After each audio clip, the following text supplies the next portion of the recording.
Il y avait un dernier point que tu voulais aborder, c'était quoi? Ouais, ça aussi, c'était d'augmenter les revenus versus diminuer les dépenses. Parce que souvent, les gens, quand on parle de finances, on parlait tantôt d'investir, les gens, ils associent souvent ça à se priver.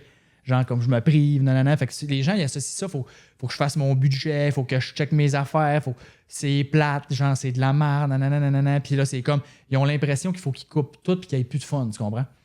Puis c'est ça le discours que je vais essayer de passer ou le message, c'est comme non. Dans le sens que, oui, couper les dépenses, c'est bon pour te structurer au début, mettons, puis prendre tes affaires en main, puis être sûr de stopper l'hémorragie. Mettons que ça va vraiment mal, puis que tu dépenses vraiment beaucoup, puis que tu es vraiment comme... Le cash te brûle dans les doigts, mettons. Là, c'est comme, oui, savoir où est-ce que ton argent va, puis t'arrêter, prendre le temps de faire un budget, entre guillemets. Moi, j'appelle ça un état des dépenses, parce qu'un budget, c'est plate à faire, personne ne le suit. Un état des dépenses, c'est juste savoir où est-ce que ton cash va, puis après, t'es comme, bon, c'est où que j'ai des opportunités, genre, de prendre mon cash, puis de couper là-dedans, puis de le mettre ailleurs. Genre, c'est là, il faut que tu le saches. Fait que ça te donne une claque d'en face. Là, t'es comme, OK, moi, je dépensais 5, 10, 15 000 par année, je m'en rendais pas compte dans X affaires, ça n'amène quasiment pas de valeur dans ma vie. Je pogne ça, puis là, à cette heure, je fais d'autres choses avec. Tu comprends? Fait que c'est ça, l'état des dépenses. Mais une fois que tu as fait ça, là, on s'entend-tu que couper tes dépenses, là, m'amener, là, je veux dire, si tu coupes, t'es rendu que tu dépensais 50 000 par année, puis là, tu coupes de 25 000 par année, je veux dire, à un moment donné, il faut que tu vives pareil, genre, te loger, manger, puis c'est comme te vêtir. Mais il y a un minimum dans la vie qu'il faut que tu dépenses, on est d'accord? Non, mais Chris, faut pas. Puis aussi, il y a une balance, là. Il faut que tu aies un peu de fun. Oui, exact. Fait qu'il y a une limite, tu comprends, avec laquelle que tu peux aller quand tu coupes des dépenses. Ouais. Tu sais, tu peux pas couper à zéro, autrement dit, tu comprends? Tu pourras jamais être à zéro dans tes dépenses. Ouais. Mais les revenus, y a-t-il une limite à laquelle tu peux les augmenter? Tu peux les augmenter autant que tu veux. Fait que je dis pas que c'est facile, on s'entend, je dis pas que tout le monde va faire 500 000, là, c'est pas ça. Mais je pense que c'est plus facile de couper des dépenses que d'augmenter les revenus pour la plupart du monde. Absolument. Sauf que c'est pas mal plus motivant, puis pas mal plus fun, puis pas mal plus payant de te concentrer à augmenter tes revenus. C'est pour ça que je dis, pour que quelqu'un qui veut virer ses finances de bord vite, couper les dépenses, ça va être bon. Mais si tu veux vraiment continuer à prendre des steps, bonjour le chien, augmenter tes revenus, ça va être comme le nerf de la guerre, parce que c'est là où tu vas être capable d'investir beaucoup plus facilement. Autrement dit, investir, mettons, 20 000 par année, si tu gagnes 50 000 par année, on s'entend que c'est du sport. Tu ne feras pas grand-chose, tu vas te virer les pouces le vendredi soir. Ta vie va être plate, puis tu vas le sentir, ça va être rough. Mais investir 20 000 par année quand tu en gagnes 130, 140, mettons, c'est pas mal plus facile, tu comprends? Oui. Fait que c'est pour ça que si je m'adresse encore à quelqu'un qui est plus jeune, peut-être en ce moment, mettons 22, 23, 25, 27, tu sais, si tu focuses à augmenter tes revenus en allant chercher des skills qui vont être en demande ou tu peux ajouter de la valeur à quelque part pour un client, une entreprise quelconque, ben c'est comme focus là-dessus parce que c'est là que tu vas avoir le meilleur retour sur investissement. Puis ça aussi, je voulais glisser un mot, tu sais, c'est comme des fois, les gens vont tout le temps, c'est dans quoi, c'est quoi le meilleur investissement, c'est quoi la meilleure affaire. On s'entend, il n'y a rien qui bat investir en toi-même, puis il n'y a rien qui bat investir dans ta business aussi si tu en as une. On s'entend, tes meilleurs retours sont là-dessus. Après ça, fonds indiciels, comme on parlait, immobilier, ça peut être des bonnes options aussi, si tu sais ce que tu fais, puis tout ça. Puis il y a plein d'autres produits financiers. Mais concrètement, si tu vas chercher des skills, donc tu mets du temps, de l'énergie, puis de l'argent à aller développer un skills, puis devenir meilleur dans quelque chose, c'est là que ton retour sur investissement va être meilleur. Parce que là, tu vas gagner beaucoup plus d'argent dans ta vie, puis cet argent-là, tu vas pouvoir le prendre pour en investir plus dans justement d'autres produits comme des fonds indiciels, des actions à dividendes, de l'immobilier, peu importe. Fait que c'est vraiment là que ça passe. Fait que c'est pour ça, si quelqu'un, son but, c'est de s'enrichir et d'être indépendant le plus rapidement possible, c'est ça. Si quelqu'un veut vraiment pas se casser la tête et il dit, moi, je veux prendre ma retraite à 65 ans, je veux faire ma petite train de vie, je suis bien heureux là-dedans, puis gagner 50 000 pour moi, c'est suffisant. Parfait, tu peux focusser juste ses dépenses, mettre 10 000 par année de côté, puis tu vas te rendre à destination, comme on disait tantôt. Voilà. C'est bien correct. Ça dépend des gens. Mais je parlais vraiment à quelqu'un qui cherche à s'enrichir, mettons, plus vite. Essaye pas de prendre des shortcuts, puis genre, de faire du day trading, puis tout. Non. Augmente tes revenus parce que tu as augmenté tes skills, parce que tu as augmenté la qualité de personne que tu étais. Puis cet argent-là que tu vas gagner de plus, pogne-là, puis mets-là dans des produits qu'on disait tantôt. C'est le plus intelligent à faire. C'est en ayant coupé tes dettes, puis en ayant consolidé, clairé tes dettes.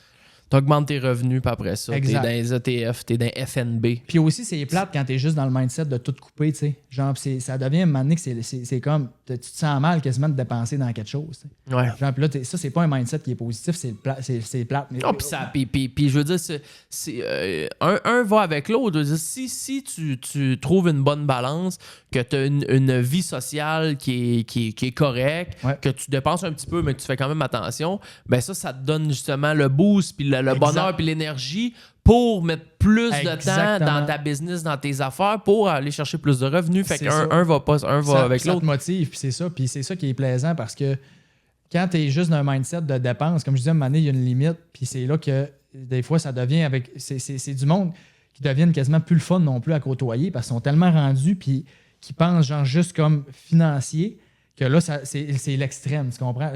C'est bien de couper tes dépenses, d'être à ton affaire, mais si tu tombes dans l'extrême vraiment, de comme tu deviens quasiment maladif de ça, là, tu nuis à toi, mais tu nuis aussi à plein de monde autour de toi, puis c'est comme, là, c'est pas bon non plus, parce que je l'ai vu des gens tomber dans l'extrême de tout vouloir couper, puis genre, c'est comme là, m'amener. Les hosties de radins, là. Exact. Puis ça, c'est comme je te dis, c'est pas eux autres qui vont faire le plus d'argent non plus nécessairement à long terme. Fait que la clé, c'est vraiment d'augmenter tes revenus. Puis surtout, tu sais, on s'entend, là, je veux que ça soit clair. Si tu es vraiment dans une situation où tu as des dettes, puis que tu n'es vraiment pas structuré, puis tu n'es aucunement discipliné, tu n'as pas le choix, faut que tu commences par les dépenses. Faut que tu stoppes l'hémorragie. Parce que le problème, c'est que si tu stoppes pas ça, tes mauvais comportements, tu fais juste augmenter tes revenus, là, ben guess what? Tu vas juste avoir augmenté tes dépenses aussi. Ah ouais. C'est pour ça que c'est important, parce que des médecins qui ont fait 2 faillites, j'en ai déjà vu, puis demandent aussi, fais une recherche sur Google, athlète faillite, célébrité faillite, il y en a plein. Puis quand tu gagnes 200 millions dans ta vie, là, c'est pas les revenus le problème, là, tu comprends? Fait que le danger, C'est la gestion de tes revenus-là. c'est ça. Puis le danger, c'est que si tu ne focuses pas ces dépenses au début, puis que tu ne pognes pas les bonnes habitudes au début avec un peu d'argent, si tu fais juste te concentrer à augmenter tes revenus, les grosses chances, tout le temps des exceptions, mais les grosses chances sont que si tu gagnes 400 000 par année, tu en gagnais 200, puis tu avais déjà des problèmes quand tu gagnais 200, ou quand tu en gagnais juste 50, mettons. Quand tu vas gagner 200, 300 puis 400. Tu vas avoir les mêmes problèmes parce que c'est Ils vont juste être plus gros. Ouais, ouais. Puis quand tu gagnes plus, c'est quoi le danger? Tu as plus de crédit accessible. Fait que tu peux faire des erreurs encore plus grosses parce que là, les banques sont prêtes à te prêter, puis c'est comme, ouais, all-in, endette-toi mon homme, il n'y a pas de problème. Fait que là, tu peux t'endetter pas mal plus. Puis là, s'il arrive un crash, que là, tu perds ton revenu ou quoi que ce soit, ça va pas bien, ta business fait faillite, peu importe, ben là, après ça, tu es endetté comme tu n'aurais jamais été endetté si tu avais eu des plus petits revenus. Fait que c'est vraiment un couteau à 2 tranchants. Puis c'est pour ça que gagner des gros revenus, ça prend une bonne tête ses épaules. Puis il faut que tu commences par la base. Puis c'est pas mal tout ça qu'on a jasé aujourd'hui. Puis que j'essaie justement de montrer au plus de gens possible dans l'information. Puis quand je vais faire des séminaires dans des entreprises ou des places, c'est vraiment là-dessus que j'essaie de mettre l'emphase. Parce que si ta base n'est pas bonne, si tu risques juste de te tirer dans le pied plus tard parce que tu vas reproduire les mauvais comportements à plus grande échelle avec plus d'argent. On a tellement eu des bonnes informations aujourd'hui. Il restait-tu des points? Non, mais sérieux, c'est vraiment... Tu sais, on n'est pas rentré dans des stocks en particulier. Puis c'est ça que je voulais pas qu'on fasse. Je pense que le ton de ce show-là, que ça fait des mois que je veux faire, on est allé pile dessus. Ben, j'espère. On a martelé je suis content. C'est vraiment, vraiment ça que je voulais. Je voulais pas dire à personne qu'est-ce qu'ils doivent faire, dans quoi qu'ils doivent investir, mais quelles sont les bonnes habitudes à avoir et la façon de le faire pour que tu te mettes le plus de chances de ton côté. Exact. Donc, je pense qu'on a la Je pense qu'on pourrait juste faire un résumé, mettons, bullet point, là, mettons, là, à retenir, genre. C'est comme, le plus important, c'est que tu commences le plus tôt possible. Ça, c'est le numéro 1. Tu commences le plus tôt possible. Si tu es jeune, tu es chez tes parents, tu as l'opportunité de mettre peut-être 40-50% de ta paye parce que tu pas de dépenses. Pas de logement et tu pas de bouffe. Exact. Fait que c'est comme easy shit de mettre. Tu pourras jamais mettre en pourcentage de ton salaire plus que quand tu es chez tes parents, probablement. Fait que si tu es chez tes parents en ce moment, let's go. Mets-en le plus que tu peux. Après ça, automatise tes placements. 100$ par semaine, comme on disait, 200$. Le montant que tu détermines, fais-les prendre automatiquement. Si tu n'as pas besoin d'y penser, ça se fait tout seul. Puis moi, j'ajouterais à ça, prends, au pire, allez, si c'est 25$ par semaine. Commence avec ce que tu peux. Parce que tu vas prendre l'habitude de savoir qu'il y a un montant qui décolle, qui s'en va en placement jeune. Puis cette habitude-là, tu vas la garder toute ta vie. Puis à un moment donné, tu vas être rendu à 26 ans, tu vas faire 100 000, tu vas dire, ben là, c'est plus 25, mais moi, je suis habitué qu'il y a un montant qui part, mais là, mon montant, c'est rendu 225. La musique à mes oreilles. T'es tellement bon, c'est en plein ça. Ben, c'est exactement ça que moi, j'aurais aimé.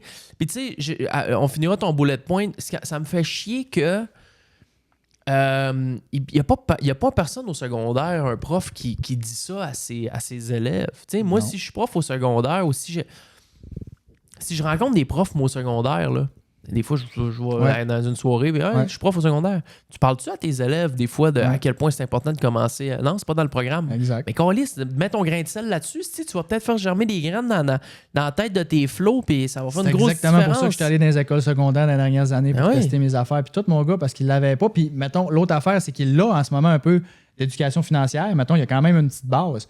Mais le problème, c'est que c'est enseigné par des enseignants qui ne viennent pas du domaine financier. Mettons, c'est des profs d'histoire qui sont pognés pour enseigner cette partie-là, tu comprends? Fait que c'est comme, c'est pas les meilleurs, tu sais, c'est pas les meilleurs messagers pour passer le message parce qu'ils travaillent pas là-dedans, mettons, tu comprends? Fait que c'est ça qui est plate. Puis là, on s'entend, j'ai tout le respect du monde pour les enseignants qui font ça, ils font leur possible. Mais moi, quand je suis allé, le feedback que j'ai eu, autant des étudiants que des profs, c'est comme, hey, c'est vrai de ça qu'il fallait qu'ils entendent, c'est vrai de ça qu'il fallait qu'ils se fassent dire, genre, puis c'est comme, moi, je pouvais pas le dire parce que je connais pas assez ça. Fait que c'est pour ça, puis à cette heure, ben, c'est pour ça que j'ai fait la plateforme que j'ai faite, Altic, puis tout. C'est pour justement donner cette éducation-là aux gens qui ne l'ont pas dans les écoles en ce moment, puis qui ne l'ont pas à la maison. Ben, une place où ce que tu peux avoir de la si bonne information, neutre, transparente, que le gars, il essaie pas de te vendre un produit, genre, parce que moi, je ne vends pas de produits financiers, je ne vends rien comme produit. Fait que c'est genre, tu te vends, voilà, c'est juste le gros bon sens. C'est juste que tout le monde aurait aimé entendre quand il y avait 16-17 ans, c'est juste ça, ce que j'offre comme contenu, parce que je le sais que c'est ça qui change une vie. Parce que je l'ai vécu avec des clients qui avaient 18-19 ans parce que c'était des enfants de clients. Puis c'est comme, ces gens-là, quand ils ont commencé à 18-19, puis là, tu les revois 7 ans plus tard, c'est comme, ils ont 100 000 dans le compte déjà, man, parce que, tu sais, c'est fou. C'est beau. Ça change tout, man. Fait que c'est ça. Fait que je suis entièrement d'accord avec ton point, puis c'est exactement pour ça que j'ai décidé de quitter, parce que je trouvais ça plate, le manque d'éducation financière. Puis je sais qu'il y en a en ce moment qui en font au Québec. Mais je pense qu'on n'est pas trop vraiment pas. Là. Je pense que le plus qu'on peut être à donner de la bonne information, le mieux c'est. C'est ce que j'essaie de faire un peu, selon mes connaissances, avec les grandes lignes un peu ici et là, parce qu'on a reçu beaucoup d'entrepreneurs très, très successful sur le show, puis tout le monde dit la même affaire. Je veux dire, y a pas, tout le monde est d'accord avec ce que tu viens de dire. Fait que c'est à appliquer. Fred, t'avais un dernier... Ah, c'était passer à l'action. Oui, passer à l'action, faut le faire. Passer à l'action, faut le faire, puis... automatiser, comme je disais, puis mettre ça dans le plus simple possible, surtout quand tu commences, pas te casser la tête, c'est vraiment, vraiment, vraiment la clé. C'est tout, man, ce que j'avais à dire pour aujourd'hui. Mes hommages. Merci, mon gars, c'était super la fun. Merci d'avoir bravé la tempête de Chicoutimi à Jonquière. En pneu d'été en plus. T'es en pneu d'été aussi? 4 pattes. Au moins, j'avais le 4 pattes. Ouais. Fait que si vous avez des questions, peu importe, je vais mettre tes liens dans la description du show, Fred. Ouais. J'imagine que les gens peuvent te contacter ou par la plateforme. Oui, exactement. Ils peuvent soit aller sur ma page Facebook, m'écrire directement sur Messenger s'ils veulent, ou ils peuvent aller sur la plateforme d'Altic. Puis j'ai vraiment fait ça pour que ça soit le plus friendly user possible. Tu crées ton compte, ça prend 5 secondes, il n'y a pas rien. C'est comme pas de spam, pas d'infolette. Tu t'envoies là-dessus, tu écoutes le contenu. C'est ça à coche, puis c'est vraiment de la bonne information, comme je disais. Puis sinon, si quelqu'un veut des questions plus précises, il peut m'écrire sur Facebook, puis ça va me faire plaisir.